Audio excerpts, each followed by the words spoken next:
You don't want to hear this, but you need to. There's a part of you, hidden, ashamed, that craves being told what to do. A part that's tired of freedom, tired of choices.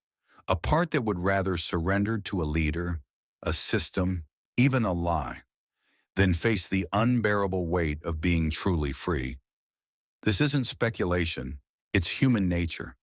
Nietzsche called it the will to ignorance, the desperate retreat from the chaos of autonomy into the warm, numb embrace of obedience. And the terrifying truth? You've already done it. Every time you scroll mindlessly, obey without questioning, or let someone else define your purpose, you're replaying a pattern as old as civilization itself. Let me show you why and how to break it. 500 years ago, Machiavelli wrote a warning. People are so simple, they will ignore the theft of their freedom if you entertain them enough. Think about that. The Roman emperors kept the masses docile with bread and circuses. Today, it's endless content, manufactured outrage, the illusion of choice between identical options. The tools change, the game doesn't. But here's the twist. You're not just a victim, you're a collaborator. Psychologists call it learned helplessness. The moment you believe your actions don't matter, you stop acting. And that's exactly what systems of control rely on. Nietzsche saw this coming. He warned that modernity wouldn't end with tyranny. It would end with voluntary servitude. People begging to be controlled because freedom is exhausting. Bonhoeffer, executed for resisting the Nazis, wrote from prison, "The ultimate test of morality is refusing to participate in your own oppression." But ask yourself honestly, how often do you fail that test? When you nod along to opinions you don't believe, when you trade privacy for convenience, when you let algorithms dictate your desires. You're not weak, you're human. Plato knew this 2,400 years ago. His allegory of the cave wasn't just about ignorance. It was about the addiction to shadows, the fear of leaving the cave because the light hurts. And that's the uncomfortable truth. You're afraid of what you'd see in the light, your potential, your responsibility, the terrifying fact that no one is coming to save you. So how do you wake up? Start here. 1. Question your obedience. Every time you hear, "This is just how things are," ask, "Says who?"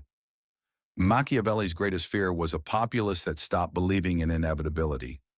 2. Embrace the discomfort. Nietzsche's Overman isn't a superhero. It's someone who endures the vertigo of freedom. No shortcuts, no saviors. 3. Starve the machine. Attention is the currency of control. What you ignore, you disarm. This isn't about rebellion, it's about reclamation. The moment you realize you've been holding your own chains is the moment you can drop them. They told you freedom was a gift. They lied. It's a fight, one you've been losing in tiny surrenders every day. But here's the secret. The same part of you that craves control also hungers for something real. For the unscripted, unmanaged, unfiltered weight of a life you choose. So blow out the shadows, step into the light, and ask yourself, what will you do with your freedom now that no one's watching? Here's where it gets even darker. What if your so-called rebellion is just another form of control? Modern culture sells you resistance like a product. Wear the right slogan, share the right post, hate the right people. But Nietzsche saw through this. They call it freedom when they've merely exchanged one master for another. The 21st century's greatest trick? Convincing you that consuming rebellion makes you free. Plato warned of this 2,400 years ago in the Republic. The tyrant doesn't just control through force, but by making you think you're resisting. Ask yourself brutally, are your rebellions pre-approved? Does your dissent come in likable packaging? Are you really challenging power or just playing your assigned role in its theater? This isn't cynicism, it's wakefulness. As Bonhoeffer proved, true resistance isn't performative. It's costly, it's quiet, and it begins when you stop confusing hashtags with revolution. Machiavelli's most radical idea wasn't about princes, it was about you. He wrote, "Men are so simple that he who wishes to deceive will always find someone willing to be deceived." But flip this insight upside down. The moment you stop wanting to be deceived, the moment you embrace what Nietzsche called the will to truth, is the moment you become dangerous to every system that relies on your compliance. This isn't about optimism. It's about what Kierkegaard called the leap, that terrifying, exhilarating moment when you choose truth over comfort. When you read what's forbidden, say what's unspeakable, think what's unthinkable. Not for applause, not for likes, but because some chains can only be broken from the inside. The Stoics knew this.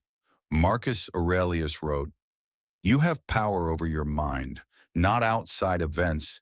Realize this, and you will find strength." Final question. What would you believe if believing it cost you everything? That's where freedom begins.